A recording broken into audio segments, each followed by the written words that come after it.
What is up, guys? It is Joe. I'm back. It is portal time, and we are talking about the transfer portal. Thank you all for being here, for joining in, checking out K-State's busy offseason, including talking to everybody on planet Earth. We're going to talk about a bunch of new guys that K-State has contacted in the transfer portal today, but before I get into each player, let me remind you this. If you like the channel, if you like K-State athletics, K-State basketball, K-State football, please consider taking a second out of your day to subscribe. It does help me out immensely, and it helps us find more K-State fans just like you, just like me. Continue to get to grow that tribe is a pretty cool thing, so I appreciate each and every one of you for joining in. Now, I'm not going to sugarcoat it, guys. I do not know who's going to enter the transfer portal for K-State. I have my suspicions about a couple of different players, but I really do not know. I could sit here and tell you this guy, and hope for the best, but until you see those notifications drop of, okay, I'm entering the transfer portal with all due respect, blah, blah, blah, we don't know. So with K-State, I think originally I went into the transfer portal, or went into this offseason thinking, all right, well, we just need this, this, and this. I think K-State's at a point where they're recruiting everybody. They just want the best guys at every position. Not everybody. I don't want to make it sound like they're just sending offers out to everybody, but they're looking for specific players that fit a certain vibe, and I think all four of these players on the list show some production and some big play capability that could transfer over to the Big 12, but there's obviously guys on these lists that I feel better about and worse about, and we'll talk about that here. The first player I want to talk about in today's video is the one featured in the thumbnail. It is Drexel's Amari Williams. Now, Amari Williams, he's a 6'11" center, I guess forward technically, averaged 12.2 points, 7.8 rebounds, and 1.8 blocks per game. The guy is electric. I mean, he is a stud. That being said, because he's a stud, he has 30 different offers immediately, including some schools from the Big 12. He is a senior, so he just had the 1 year of eligibility left, most likely, but he is definitely a big-time playmaker. Now, with each of these players, I watched some highlights, I did some research on it, so I'm going to give you my full unfiltered thoughts on each of these players, whether that's good or bad. Amari Williams, he's a bigger body, so I don't want to make it sound like it's a one-for-one cut, but watching his game, there is so much Naquan Tomlin-like explosion off his first step. And he is a little bit heavier than Quan. I would say heavier. He's a little bit more built than Quan. I mean, Naquan's pretty, tall and lengthy. Amari Williams has that explosive first step where it doesn't matter if you're a big, if you're matched up out on an island in a 5-out. If you're defending Amari Williams, he's getting past you on that first step. He's got capability of playing in transition. Like some bigs, you're like, please don't touch the ball in transition. Just don't touch the ball. You'll turn it over. You'll travel. He's not that guy. This is a dude that's capable of bringing the ball up. At 6'11", handling the rock and being okay with it. He's a lefty, and I think he'd be a really, really good addition at K-State. It's another question because it's like, well, Jarrell Colbert's probably your center going into next season, and he's a guy, forward technically, but he's your guy. He's your offseason. You put in work in the offseason, then you go from there. So the rotation and the fits are going to be kind of weird on some of these guys. But then again, we also don't know who's going to be here in the fall officially. My guess is Colbert's going to be one of the key pieces moving forward in the next season. But I do think Amari Williams would be an absolute stud to get to Manhattan. So that's the first player we're going to talk about.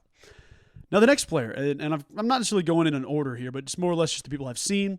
Belmont's Jacoby Gillespie. The dude can play, man. He's a guard, 6'2", I believe, 6'1". He's only a sophomore, and that's the important thing to think about. A lot of these guys that hit the portal are seniors. That they're not fifth year guys, but they're 4 years in college basketball across 3 different programs. Their last year, they want to jump to a high level, and they have to make that jump. That's a pretty common occurrence in this, and obviously Belmont isn't a massive school or anything crazy like that, but as a sophomore, he's already shown more production than a lot of guys in the portal as fifth-year seniors, as fourth-year seniors, or just regular seniors, I guess, in that case. Gillespie's averaging 17.2 points per game, 4.2 assists, and 3.8 rebounds per game. Now, when I was watching this, there was one thing that popped in my head. The dude is so smooth. His game is so smooth. There's not a single second where the guy looks out of control with the basketball or defending or off the run. Any situation, he looks smooth, and the game is slow to him. The other thing that's really great about this, and this is not something that's consistent about everybody in this list, the guy shoots 39% from 3. He is a dog. He is comfortable. The shot looks great. The form looks great. He's capable of distributing, hitting guys in the low block. He is a really, really well-rounded player that can play anywhere. I mean, the guy's played against TCU in the past and had some big moments. So one of those games where you bring in Belmont, it's a non-con thing, but there's been a lot of great comparisons to better leagues where he's shown up. He is a guy that really could step in anywhere, and he's kind of got a little bit of very different players, so I don't want to make the comparison here and there, but he's got some of the Ray J. Dennis aspect that you saw last season coming out of Toledo, where it was like, if this guy hits any major program, any power conference program, he's going to be a stud. He's going to be a 15-5-4 type guy at a big school like a Kansas State, like, a Big 12 school off the top of the head, but Jacoby Gillespie is a guy that you can play him at the 1. That's really where you want to play him. You can play him at the 2. He'll be a fine off-ball guard.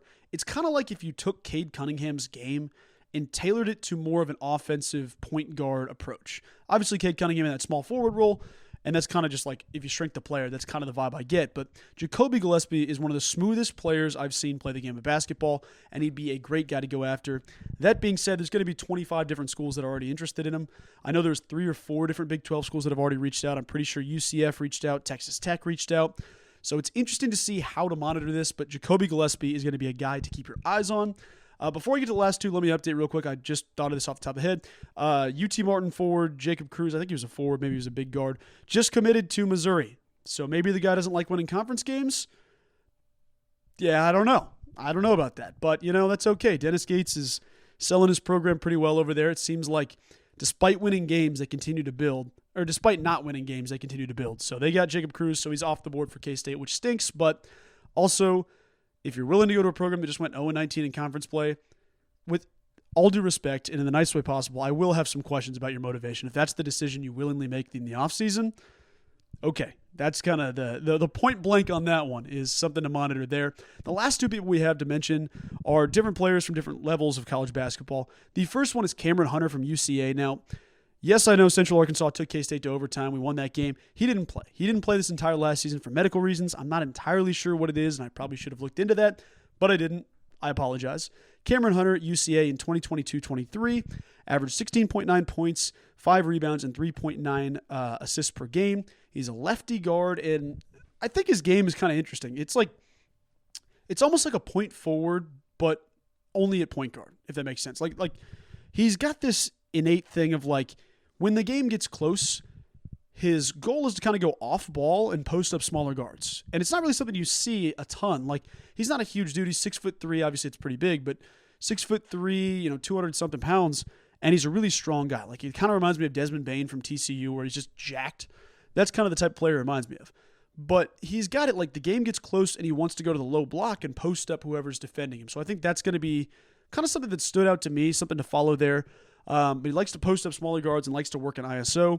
He wasn't an incredible shooter, shot 31% from 3, but also, that can improve, and also that's not always what you're looking for as a shooter. But I think he's a good player. I think he's kind of a fit question mark right now, not as a person, but, he kind of fits that same Cam Carter role a little bit. If you wanted to play him more at 2, I get that. I could understand that. I could see that. But I think there's some fit questions as of right now. This could all be eliminated by the time you guys are even seeing the video. I don't know what day.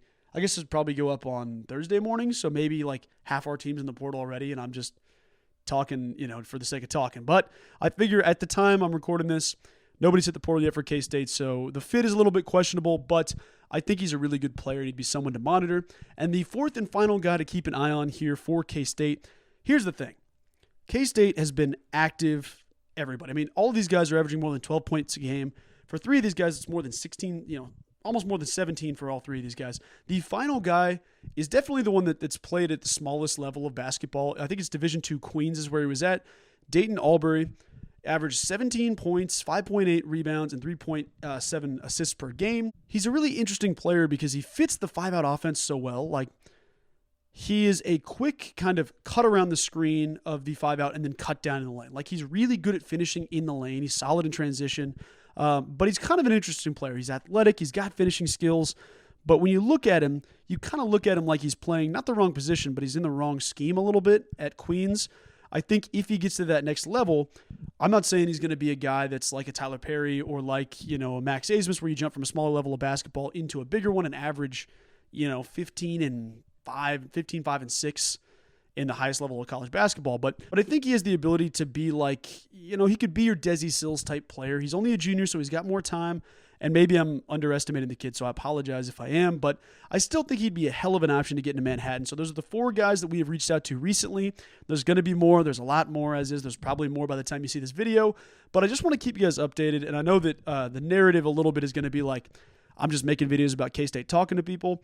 That's kind of the idea right now, just to keep you guys informed of what's happening this offseason. If I just made a video about this guy's coming to campus, we'd have maybe 3 videos the entire offseason. I don't really want to rock like that. I like talking about this. I like talking about potential players even if K-State misses out on all these guys, it's still a good opportunity to see what we're going for, how we want to mold the team, and how we want to look next year. So something to keep in mind. If I had to go a hierarchy of who I want most bad through what, I would personally want, this is really tough actually, now that I think about it, I'd probably want, coming into this, I was pretty set on wanting Amari Williams the most from Drexel, the forward, because he's explosive. His thing is he's already declared for the NBA draft. He's maintained eligibility, and he also has entered his name into the portal, so he's got the trifecta going. Same thing Arthur Kaluma did last year, but he has a ton of upside, and I think he could be one of the best bigs in the country. So I'd probably go Amari Williams first, even if Jarrell Colbert's there. It's kind of a question mark about the fit still. Then I'd take Jacoby Gillespie, and that's kind of 50-50 in that spot.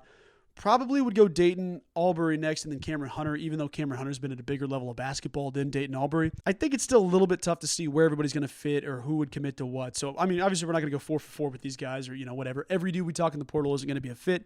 Sometimes, 30 minutes later, 20 minutes later, these guys are already ruled out. But for you and I, we don't know that yet. So these are guys that we are interested in, and that's the most I can tell you as of right now. I will keep you updated as we continue to talk to some different guys. And if this gets repetitive, I apologize. If it gets boring, I apologize. But man, I love talking about college basketball, so I'm going to keep doing it every opportunity I can. But I appreciate each and every one of you guys watching, tuning in. I hope you're all doing well. I hope the weather's beautiful where you're at and you are in perfect health and mind. I will talk to you guys here in the next one. Have a wonderful